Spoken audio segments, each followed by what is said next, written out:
Hello and welcome to this video. Today I'll talk about configuring EtherChannel on two Cisco layer 2 switches. An EtherChannel allows the combination or bundling of individual links into one logical link between switches. Normally, when you have multiple redundant links connecting switches, only one link will be forwarding traffic to other switches on the network or to its neighbor. Because of spanning tree, the other links will normally be in a blocking state to prevent loops. But the EtherChannel allows a combination of the physical links into a logical link. So the switches that are linked by multiple links actually see only one connection. I'm using Cisco Packet Tracer version 7.2 for this lab. I have a lab here just with two layer 2 2960 switches, and I currently connect port fast Ethernet 01 to fast Ethernet 01 on the other switch, and fast Ethernet 02 to fast Ethernet 02 on the other. You can see here that the switch on the right, that's this switch here, is my root bridge because both ports are in the forwarding state, and that's indicated with the green arrow that you see over here. The other switch on my left, one port is in the forwarding state because of the green arrow, and the other state is in the blocking state. I'll do a quick verification on both of the switches. On switch 0, I'll run the show spanning tree command just to see which ports are forwarding, which ports are blocking.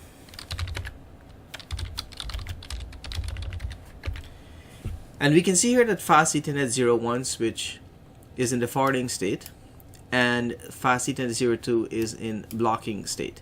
On the other switch, which is the root bridge, all the ports should be in the forwarding state, and we can verify that by running the same command, show spanning tree.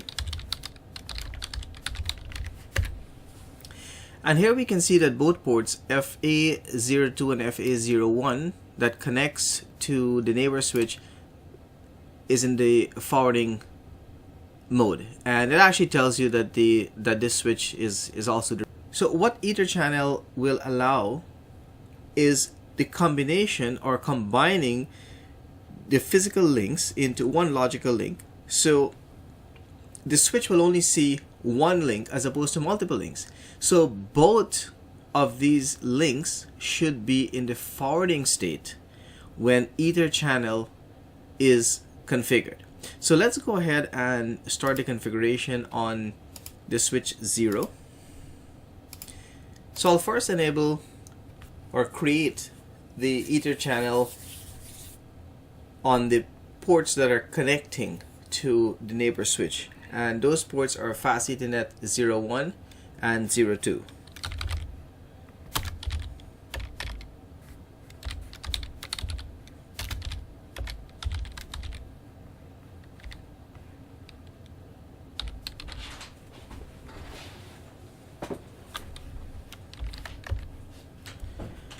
So the command to do this is channel group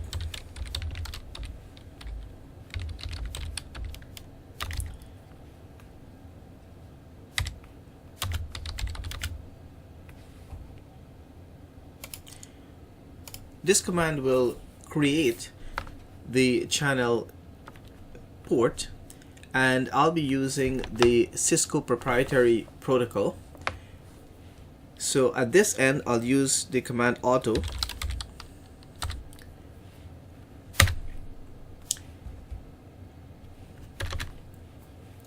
Now that command runs successfully, and it should create an EtherChannel port. I'll go and run a command to see if this port has been created.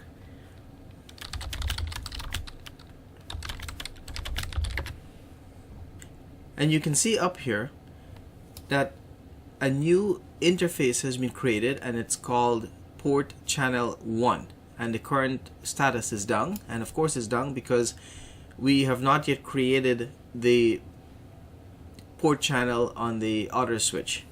So I'll go ahead and continue with the commands on here to make this new interface that I've just created a trunking port.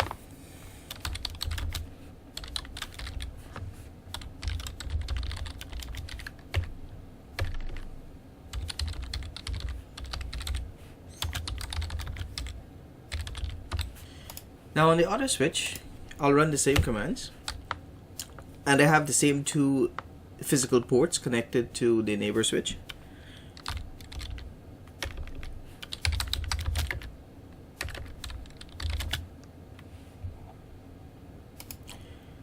On this side, I'll use the command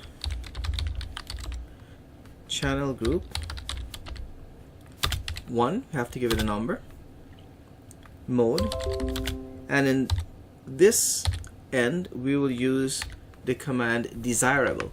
So on the first switch we use the command auto, and on this end we are using desirable. Let's check to see if that interface has been created, and we can see from here that it has created an interface called port channel 1. So we'll do the same configuration on this end. We'll go into the interface and configure it as a trunk.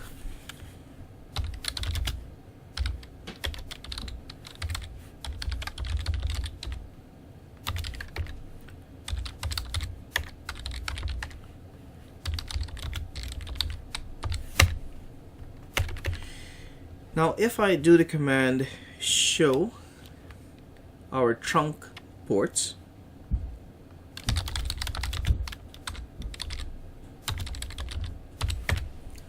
we can see that the PO1, our port called PO1, is our trunk port, and on the other switch, which we configured first, we can do the same command,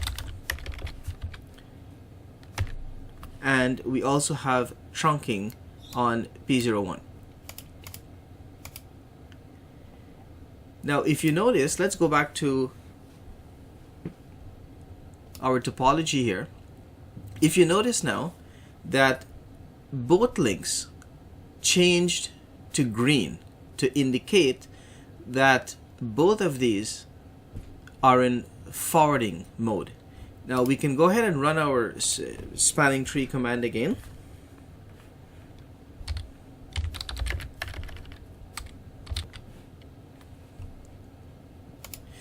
Now when we run our spanning tree command, we now see, instead of seeing separate ports as we did before creating the EtherChannel, we now see a single port of PO1,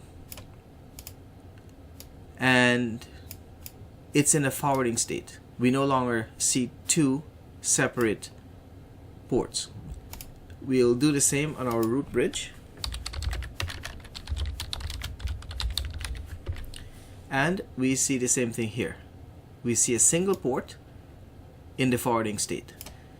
So that enables us to create the EtherChannel as a single logical link on both switches, and both ports are in forwarding state because the links has been combined into one logical link. Now I'm going to run a couple of other commands to verify our port channel. So the first command I'm going to run is to show EtherChannel summary.